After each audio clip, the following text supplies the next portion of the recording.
Adventure riding is awesome, but in the beginning I had no idea what bike I was supposed to buy. So if you're in the same spot, this might help. Let's go back to the beginning. Whoops, too far. Here's what I figured out along the way. Started looking at everything. It's all too hard. What is an adventure bike? Oh. No. Nope. Serious? Nah. Well, yeah. Out there, people are doing some wild things. Like these two crazy Germans on 50-year-old mopeds. This bloke who rode from England to Australia. And others setting out on postie bikes, mopeds, on machines never meant for it. And yeah, it's possible. Honestly, respect. It would be an awesome adventure, but it's just not practical. I don't want to just survive. I want to enjoy the ride and still have a bike I can ride to work on Monday. Think of it like a Swiss Army knife. It's got enough range to get somewhere remote. It's got enough comfort to survive on the highway. And it's got the capability to keep moving when the pavement ends. I started researching to buy a bike. The more I researched, the more confused I got.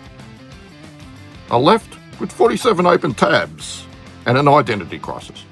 So the task was pretty simple. I just needed a bike that was cheap, had plenty of power, good on the highway, great in the dirt, lightweight and reliable. Pretty simple, right? So basically, I wanted a V8 engine in an event bike with a lounge jack seat, sitting on those guys with long travel suspension that can carry a mountain load luggage. It's called a unicorn because it doesn't exist. Here's the deal. You do need to make a list. Ask yourself a few simple questions. Do you want more dirt? More road? Are you riding local? Long distance? Do you want to go moto camping? Is weight important? Or is horsepower more important? Or is it the brand on the tank? Then there are practical things like new or used, seat height, budget, maintenance schedules. Now, I'm not going to tell you what bike to buy. What I do want to do is help you narrow down that target. Let's take a look at the main adventure bike categories, from dirt-focused machines all the way through to the big heavyweights, because every adventure bike falls somewhere along that spectrum. And once you understand where a bike sits on that scale, choosing one gets a whole lot easier. The dirt-focused or enduro bikes. These are dirt bikes with rego. They're really for local or short range, high maintenance, but they are the best off-road.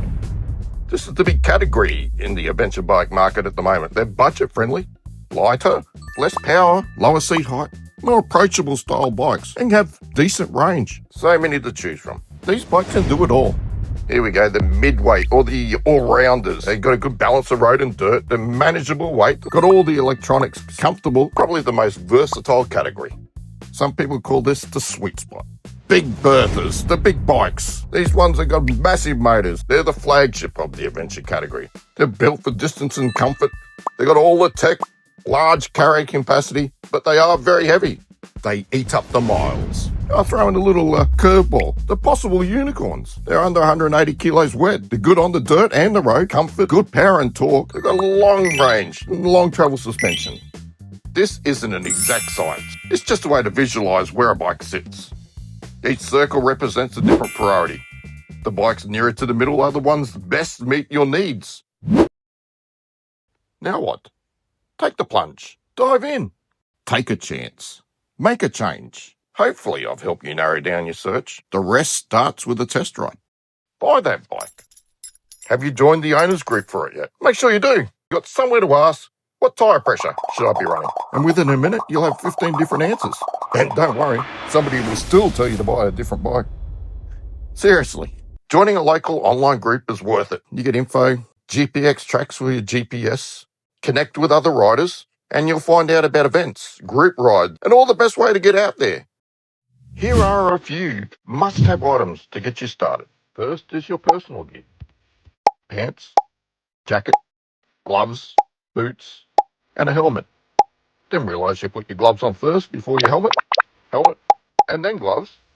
Backpack with hydration, and some rain gear. Next, the bike, and you are going to drop it. Bash plate, crash bars, and buck busters. And then there's the get home gear.